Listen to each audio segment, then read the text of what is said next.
Now we have another speaker be talking about the Yaqui culture and history. Rosemary Tona-Aguirre.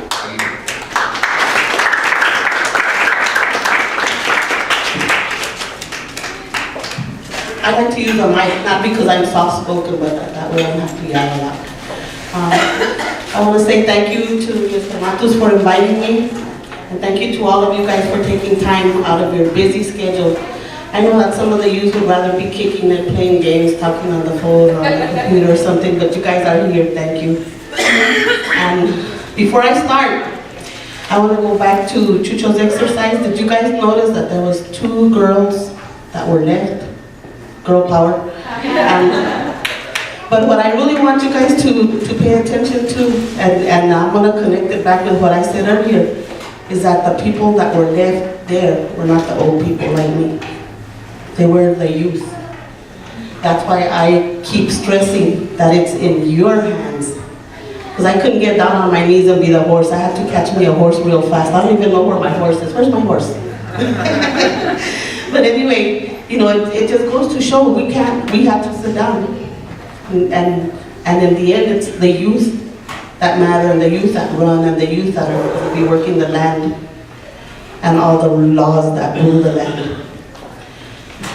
So for the Yaqui portion of the presentation, I'm the director of the UMMTECA Cultural Center and Museum. It's the museum on the Pascua Yaqui Reservation.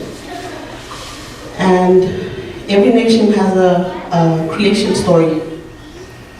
And the Yaqui people, the creation story is the talking tree. So I'm going to tell you guys the story of the talking tree. Long time ago, in time immemorial, the Yaqui people were short people called the Suda.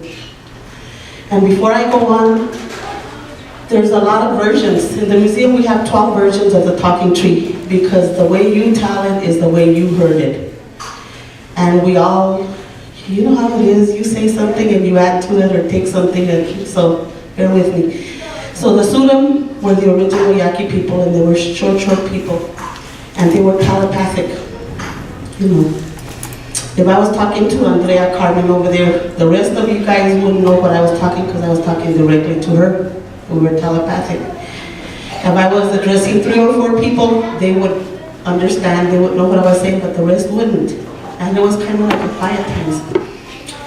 So there was this tree that came up. Some people say that it was a palo verde, some say it was a mesquite, and some say it was just a tall stick up in the air. I like the mesquite because it gives pechitas and you can eat them. And so there was this tree, and it started shaking, vibrating, and buzzing, making a noise. And the people started coming around, the wise people and the elders. They come over there and check out the tree, and nobody could figure out what was going on, but they knew that the tree was trying to communicate. So more people came, and they left at the end of the day. The sun comes up, more people. The wise people bring somebody wiser, and still nobody understands the tree. And the Yaqui people are a patrimonial. That means that the men ruled. And in ceremony or in anything, there'll be this elder man, and then there'll be a little 2-year-old boy. And then there will be an elder lady, and all of the elder men go before the elder lady, even the 2-year-old. You know, that's the way it is, and that's the way it's always been, and it's all right with us. And so this gentleman went home, and his daughter was there. She hadn't even been to see the tree, and she told her dad, "I know what that tree's saying." And the dad says, "Don't be saying that. People are going to say you're crazy. You know, shh. You haven't even heard the tree." But she says, "But I know what it's saying." You know. And the dad said, "No. Don't even go there. Leave the tree stuff alone to the men and the wise people." So a couple of weeks passed, and nobody could figure out what the tree was saying. And the little girl kept insisting. The little girl's name, the way I heard the story, it was a little girl, and her name was Yomonguli. And then one day her dad was standing there and everybody was around with all the hoopla going on. And even though the people were telepathic, they had a voice. And he kind of blurted out, "My daughter knows what the tree says." And somebody standing beside says, "His daughter knows what the tree says." And everybody says, "Well, get her, go get her." So they said, "No, everybody go home, and tomorrow morning he's going to bring his daughter, and she'll talk. She'll listen to see what the tree's saying." So they cut this little stump and placed it under the tree. And the father got there with Yomamuli, and she sat down. And she was sitting there and listening and listening. When the sun was starting to go down, everybody said, "Well, what did the tree say?" She says, "The tree's not done talking. I'm going to come back tomorrow." So she did. And she did so for a few days. So about the afternoon, mid-afternoon, she got up and then she said, "I'm going to go home and eat and bathe and get dressed, and I'll come back tomorrow and I'm going to tell you guys what the tree said." So she did, and in the morning she got there and there was a lot of people. You could hardly walk. It was like Sábado de Gloria, people from everywhere, you know, recognition. That's when everybody even comes from all over the pueblos to but a lot of people. And she said, "Okay, what the tree says is that there's going to be these people coming from across a big water, and they're going to have facial hair, and they're going to bring disease, famine, weapons, big animals. They're going to bring division. There's this thing called division."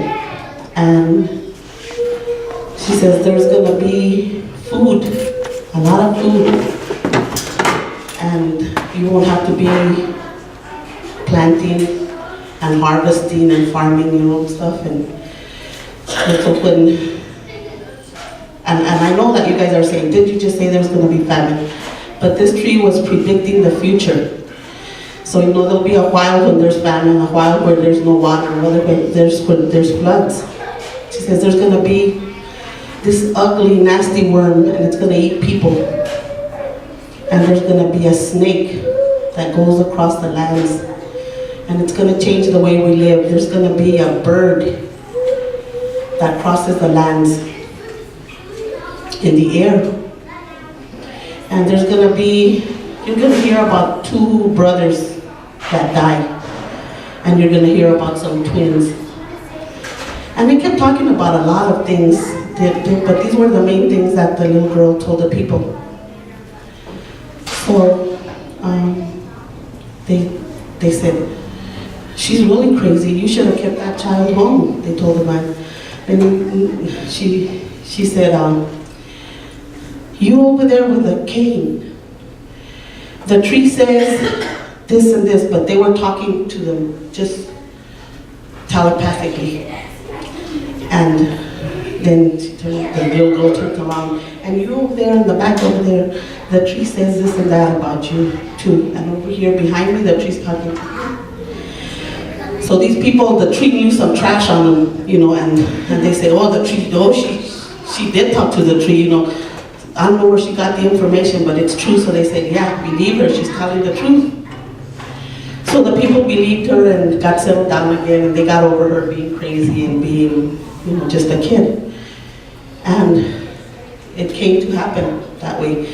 She said the tree says that the people are going to bring a different form of religion, and they're going to bring people to teach you that religion, and they're going to make you do this. You know, they're going to bring you off of wherever you live now, and they're going to put you in bunches,